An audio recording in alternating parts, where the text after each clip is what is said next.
G'day YouTube. I just wanted to do a little review on the Campboss Tyre Deflators. There's quite a few on the market. You got your ARB EZ Deflator, Storms. They're all pretty good quality. They've all got their pros and cons.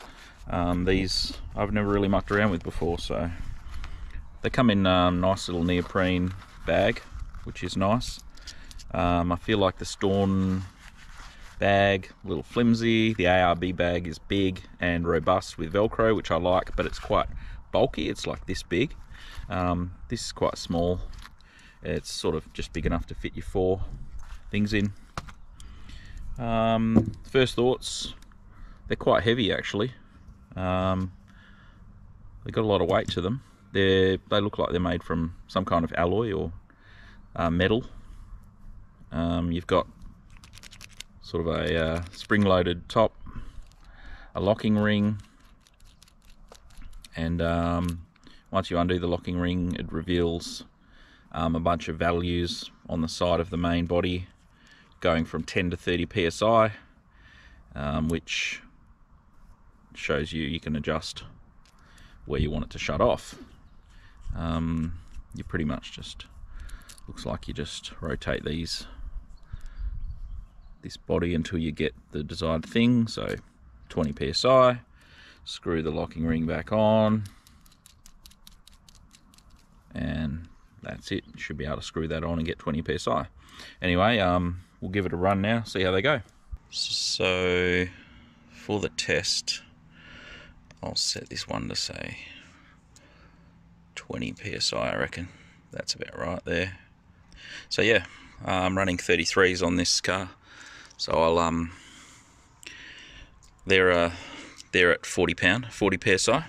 So what I want to see out of these is I want it to stop at 20 psi, and I'd like it to get as close to 20 as possible, and I would like a positive snap for it to turn off, because I've used Storms before, and after a little while it deflates the tyre down to 20, but then it doesn't snap off. It just keeps leaking out very slowly, and that's not really what I want. I want it to snap off at exactly the set amount. So I thought they were on 40, but I've just put the hose on just to double check, and I've got them at 35. So I'll just use my compressor to pump them up. Don't know if you're interested, but so I've converted my King's twin thumper compressor so that it's wireless now. If you want to see how to do that, just check out my other video on converting the compressor to make it wireless. It's pretty handy, especially where you have to stop like this to check the pressure, because when you're pumping it doesn't show you true pressure.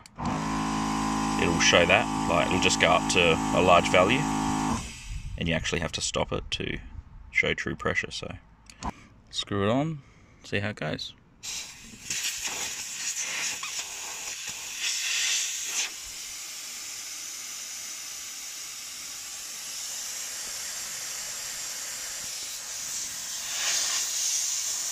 So it's letting most of its air out of that side hole, which is quite small, so it might take a little while. I'll just time it, see how long it takes.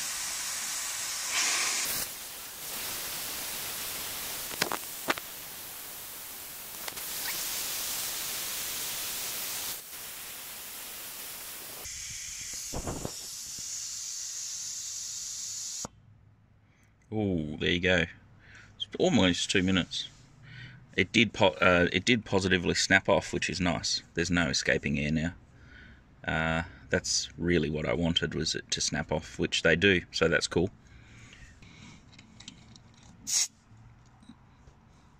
So not ridiculously accurate. Sitting up probably like 24. I'll pump this tyre back up.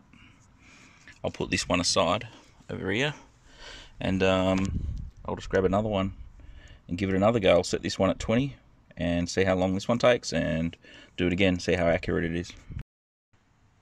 Alright, so I pumped it back up to 40, just checked it on the gauge.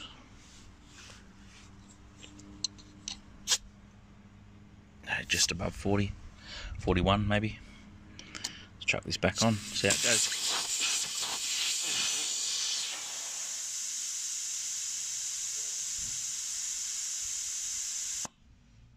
Cool, that just snapped off then. So I'll get the time on that, and yeah, looking about 1.5 minutes actually that time. I'll just check the pressure. That one's 26, almost 27. So it's not, the accuracy is not really there. What I would probably do is screw it on, knowing that the tyre is set to a certain pressure, like set the tyre to 20, and then screw this on, and then wind this out until you get the positive snap off, like that, and then at least you would know that's very close to 20, give or take, and then just lock it in like that. That's how I'd set them, so that I know each individual one is set to close to 20. I didn't really want this to be like a comparison video, but I've got the ARB, what is it? ARB EZ Deflator. Not a bad package, a little bit bulky, but very robust. Velcro lid. But I just wanted to give this a run too, just to see how long it takes.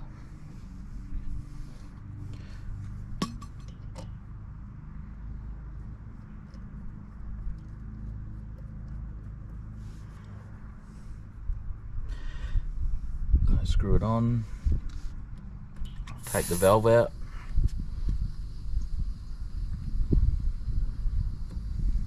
just check the pressure. Oh, it's close to 40.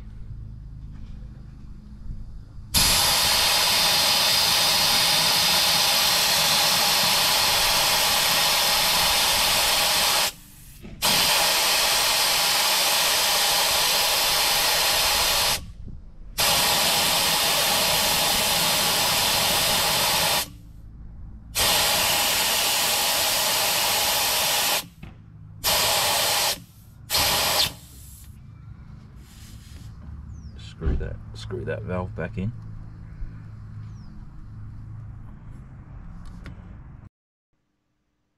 So like I was saying, I didn't really want it to be a comparison, but the Campboss, so in an average, you would say somewhere between 1 minute 30 and 1 minute 55 for it to deflate one tyre, and the EZ Deflator does it much faster at a 24 to 26 seconds, somewhere in that vicinity.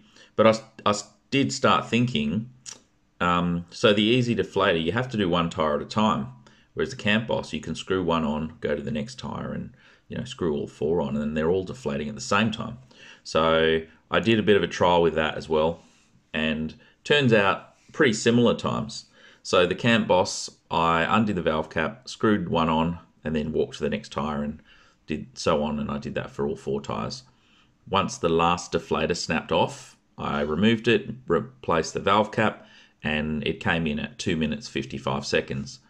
The ARB EZ Deflator, so I had to do one tyre at a time and then walk to the next tyre and do that 4 times, and that came in at 2 minutes 44. So actually pretty similar times, even though the Deflator deflates quicker, the Campboss can do all 4 at once and soak in the storms and etc. So I do kind of like the Campboss in terms of being able to screw all 4 on, and you've got like 1 or 2 minutes to sink a can of beer and then replace your valve caps, whereas the EZ Deflator is very hands-on. So the pros for the Campboss deflators is that they're good quality, they're nice and heavy. I like the black anodized finish that's on them. They come in that neoprene storage pouch that's nice, durable, and small. You get the positive snap off when the deflated pressure is reached, which that's a big plus because I've used ones that don't snap off and they leak out slowly before. And it's easy to screw all 4 of them on and wait for deflation instead of doing one at a time. The cons, So the PSI measurements on the deflators is not accurate, and that's a huge negative for me. When I set it to 20 or 15 or whatever, I need them to go down to that. I don't want much variance. There doesn't seem to be uniformity between each deflator either. Some are very quick to deflate, others are slower, and also let's say you set them all at 12 psi or whatever. I tried a few different pressures. Like some will get close, like they'll be 15 or something, and then some will be less or more. So the pressure accuracy isn't there either between each individual deflator. Another thing to consider is, let's say you're in certain conditions where you need to run 25 psi or 20 psi, and then you change conditions and you need to go on sand or something and let them right down to 12 or whatever if you're running muddies.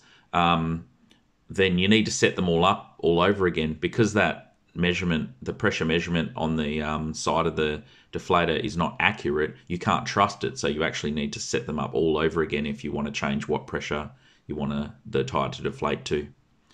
And another thing to consider as well is the Campboss deflators aren't exactly cheap. There isn't really any deflator that is cheap, unless you go like the Chinese route. But $119 for these ones, it just seems a little high. I think their price point would have been better, somewhere between $80 and $100. $120 for these ones, given that the PSI measurements aren't accurate, is too high. If I could get some accuracy out of the measurements, so if I could set it and know that it would go down to that, I don't know. To me, I would probably pay 120, but it's a little high given that the pressure accuracy isn't there. So from my own personal opinion, I probably wouldn't buy them just because they're not accurate enough. But if you're the type of four-wheel driver that likes to just always run the same deflated pressure, then you'd be able to set them once and get a lot of lifetime out of them, I think, and they're a good quality deflator. So much of a muchness. Thanks for watching. Please subscribe.